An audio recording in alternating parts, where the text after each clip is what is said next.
He didn't ask loudly. He didn't make a scene. He just stopped mid-sentence, turned toward me, and looked at the coin in my hand, the way you look at something that has no right to exist in the world anymore. "Where did you get this?" His voice was low, measured. The kind of voice that has spent decades not raising itself. I didn't answer right away. I didn't know how to. I was standing in the cold outside the Legion Hall in Ottawa on the morning of Remembrance Day, holding a coin I'd carried for 2 years without knowing what it meant. The old man in front of me had 3 rows of medals on his chest, and the kind of posture that doesn't come from good habits, it comes from something that was trained into a person so deep it never left. He was waiting for my answer. And I realized, standing there in the November wind, that I had been waiting for that question my whole life. My grandfather's name was Thomas Beaumont. He was 78 years old when he died in a Veterans Affairs care home in Winnipeg, and I was the only family member at his funeral. Not one of my uncles. Not my mother. Not my aunt who lives 40 minutes from the care home and calls herself a proud Canadian every November 11th but couldn't find the time to say goodbye to the man who had given her that pride whether she knew it or not. Just me, 28 years old, standing at a graveside in late January, with the ground frozen so hard the cemetery had to postpone the burial twice. A chaplain I'd never met, 2 nurses from the care home who liked him, and silence. I had driven 14 hours from Toronto to be there. I need to explain something about my grandfather before I explain what happened at that Legion Hall. I need to explain him the way he actually was, not the way my family described him, because those are 2 entirely different people. My family described him as difficult, withdrawn. They said he drank too much in his 50s, that he had a temper, that he was never really there even when he was sitting in the same room. My mother used the word unreliable, the way some people use a full stop to end conversations, to close doors. He was unreliable. That was the explanation. That was enough. What I actually remember is a man who taught me to read a compass when I was 6, who knew the name of every bird that came to the feeder outside his kitchen window in the winter, who once sat with me for 3 hours on a dock at a lake in the Laurentians and said almost nothing but made me feel like the world was completely safe. He wasn't loud, he wasn't warm in the way that fills a room, but he was steady. The kind of steady that doesn't announce itself. He was a veteran, I knew that much. He had served in the Canadian Forces. Beyond that, my family had almost no information, or at least that was what they claimed. He had been stationed in Germany for a period in the 1970s. He had done something administrative, my mother thought something with logistics or communications. He'd left the forces in the early 1980s and worked various jobs after that. Nothing remarkable. Nothing worth discussing. He had never spoken to me about his service. Not once. Not directly. Sometimes he would say something that felt like the edge of a story, a reference to a city I didn't recognize, a comment about weather in a particular part of the world, a single sentence about what it felt like to be cold in a way that had nothing to do with temperature. But when I asked him questions, he would smile and look out a window and change the subject so gently that I didn't realize what had happened until later. I joined the Canadian Armed Forces Reserve at 22. I did it partly for my own reasons, and partly because of him. He never said he was proud of me when I told him. He was quiet for a moment, and then he said, "Be careful about who you trust with your real self in there." I thought it was strange advice at the time. I thought about it for years afterward.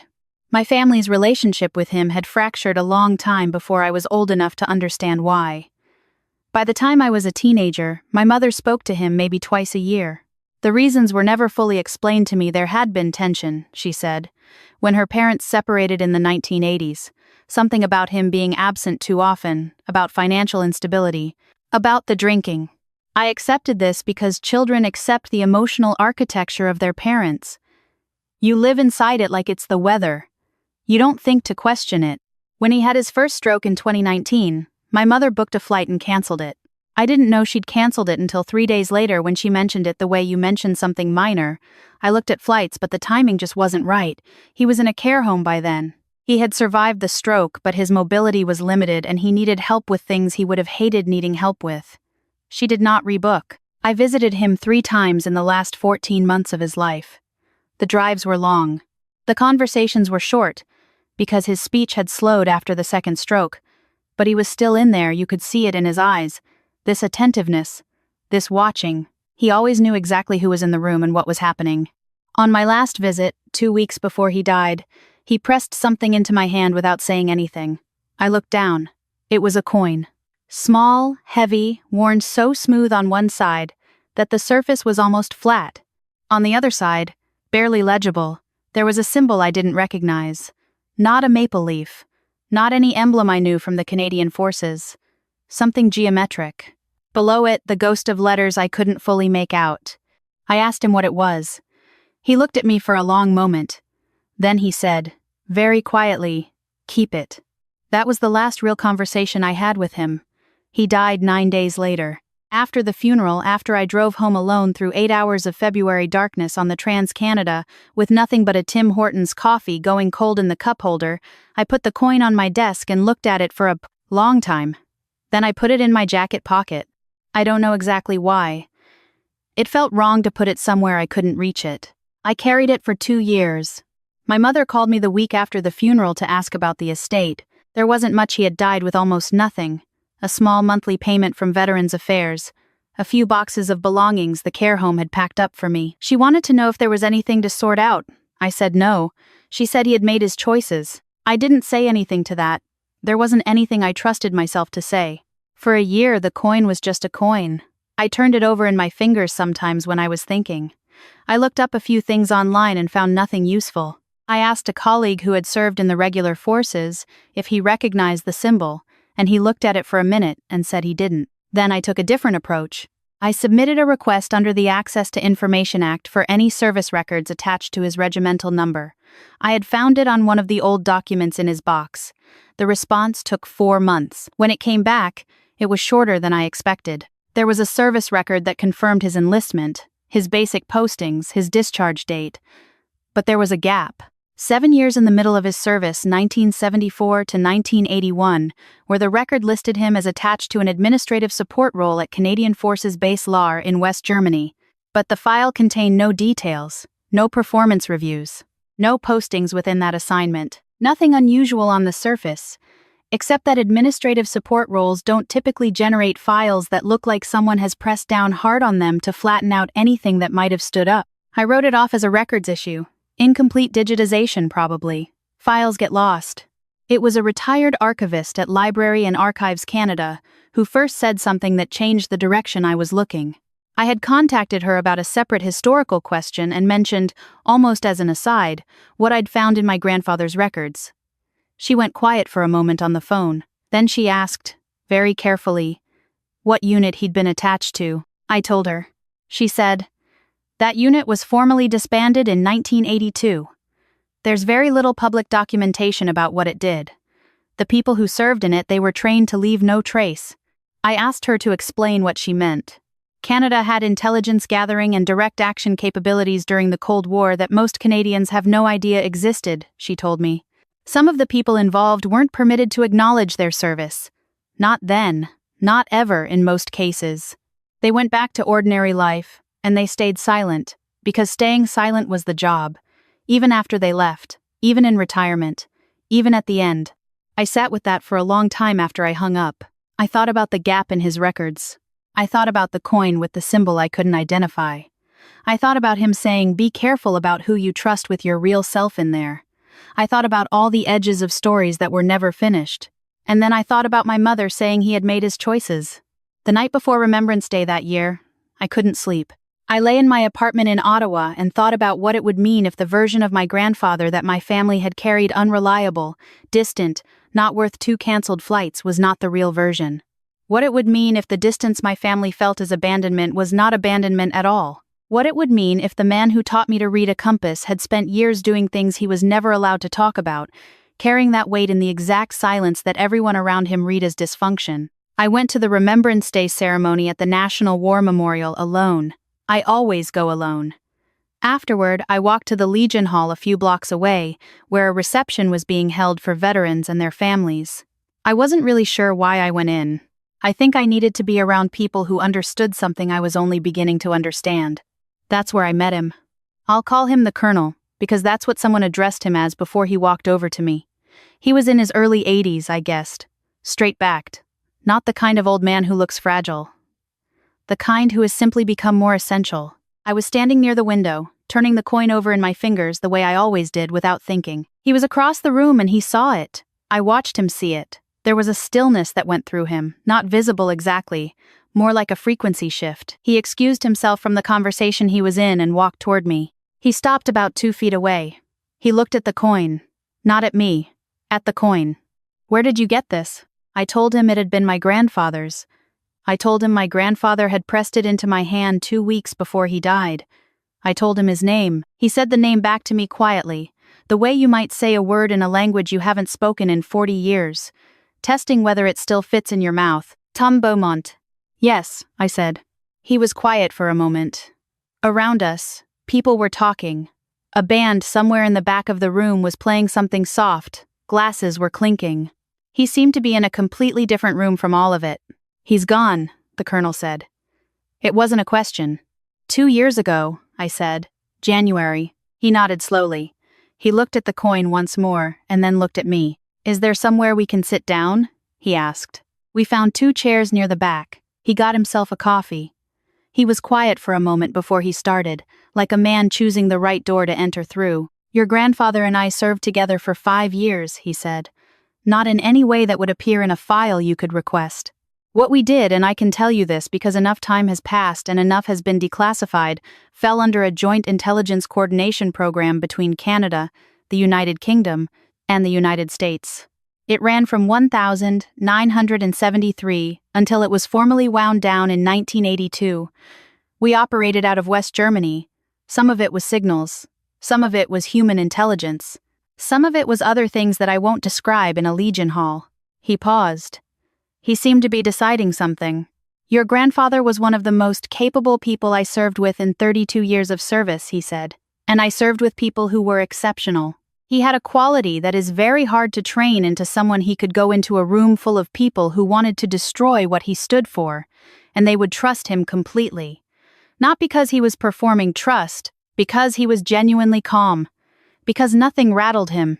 That kind of temperament is almost impossible to find." I asked him why my grandfather had never been able to talk about it. "We signed agreements," the colonel said. "The kind that don't expire. Many of the operations we were involved in touched on relationships between allies that are still sensitive. The agreement wasn't just legal, it was personal. You understood why silence was necessary. You accepted it. You took it home with you and you lived inside it." He looked down at his coffee. "Some men manage that better than others. I won't tell you it didn't cost him. I think it did." I asked what the coin was. He picked it up carefully and turned it over in his fingers. He showed me the symbol on the back. "This was the unofficial identifier for the program," he said. "You couldn't wear a badge. You couldn't carry documentation. This was what the men who worked together carried. Not to prove anything to anyone else. Just to know who they were themselves." He held the coin for another moment before placing it back in my palm. "He kept it his whole life," I said. "I still have mine," the colonel said. He reached into the inside pocket of his jacket and placed a coin on the table between us. Same size, same weight, worn in the same way. We sat with them both there between us for a moment. Then he said, "He talked about you, you know. Not often. But occasionally he'd mention that his granddaughter had joined the reserves. He seemed pleased is the wrong word. He seemed like a man who recognized something. I didn't say anything for a moment. I was looking at the 2 coins on the table and thinking about all the things I hadn't known. About all the things my family had named with a word unreliable that had fit like a key into a lock, that it had never actually opened.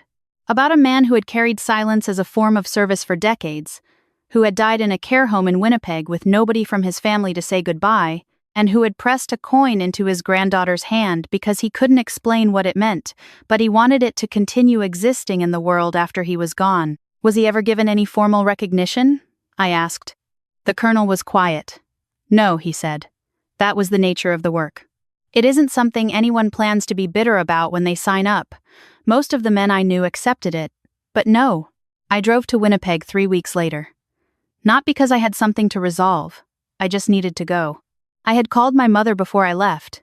I'd told her what the colonel told me. I had tried to be calm about it. I had tried not to say the things I wanted to say. She was quiet on the phone for a long time. She said, "He could have told us." And I said, "He wasn't allowed to."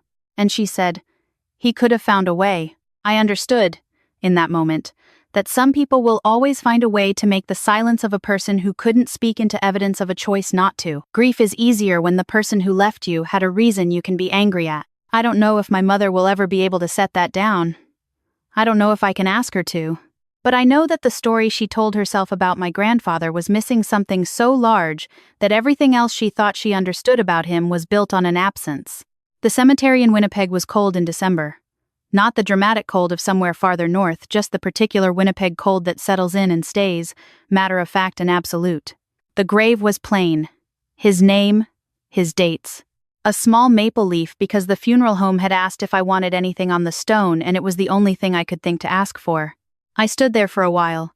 I had brought the coin. I thought about what the colonel had told me about the men who worked in that program, how they had been selected not for aggression or ambition but for steadiness, for the ability to hold something complicated and not be broken by it, for the capacity to enter a room and make no impression on the air and leave, knowing they had done something necessary that no one would ever name. I thought about a man who knew the name of every bird at the winter feeder, who taught a 6-year-old to read a compass, who sat on a dock in the Laurentians and said almost nothing and made the world feel safe. I thought about the Remembrance Day ceremonies he must have attended every November 11th of his adult life, standing among people who were honored out loud while he stood quietly with a coin in his pocket that he couldn't explain to anyone. I placed the coin against the stone. I pressed it there for a moment with my palm flat against the cold granite. Then, I let it stay. I don't know exactly what I was doing. Not leaving it behind, more like returning it to its rightful address. Closing something that had been open too long. The wind was low and steady across the cemetery, the kind of wind that doesn't stop. I'm telling this story because I think about what it would have meant if I hadn't gone to that Legion Hall on that particular Remembrance Day. If I hadn't been holding the coin in the way I always held it without thinking. If the colonel hadn't been across the room and seen it. Everything I know about my grandfather's real life came down to a chance moment in a Legion Hall in November. That's how close to disappearing it was. That's how close those 7 years and the man who lived them came to being reduced, permanently, to the word unreliable. There are people like him everywhere, in every city, in every family.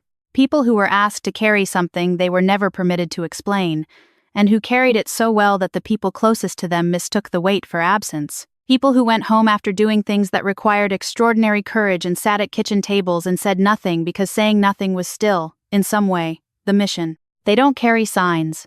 They don't correct you when you misread them. They sit in care homes and press coins into the hands of the one family member who showed up and hope that something gets understood, eventually, even if they can't be there to explain it. My grandfather was not unreliable. My grandfather was trusted with things that most people will never be asked to carry. The difference between those two descriptions is everything. If you have someone quiet in your family, someone who deflects your questions and looks out windows and gives advice that doesn't make sense until years later, I'm not telling you to assume they were a spy. I'm telling you to sit down beside them and not need them to perform their value for you. I'm telling you to let them know that their presence is enough, that you see them even when they can't explain what they're showing you. Pay attention to the quiet ones. Not because they're hiding something dramatic, but because quiet is often the shape that dignity takes in people who understood, at some point, that the work itself was the reward and the silence was the cost, and they paid it anyway, without complaint, for decades, and then sat at kitchen tables and looked out windows and loved you the only way they were left knowing how. My grandfather's name was Thomas Beaumont. He served this country in ways that will never appear in a textbook. He died in January in a care home in Winnipeg with frozen ground, and a chaplain he'd never met and 2 nurses who liked him, and his granddaughter who drove 14 hours and stood at a graveside and did not yet know who she was standing for. I know now. I hope that's enough. I think he would say it is. If this story made you think of someone you haven't checked in on in a while, call them. Don't wait for a Legion Hall and a November morning and a coin in your hand and an old man asking you where you got it. Some stories get told in time. A lot of them don't.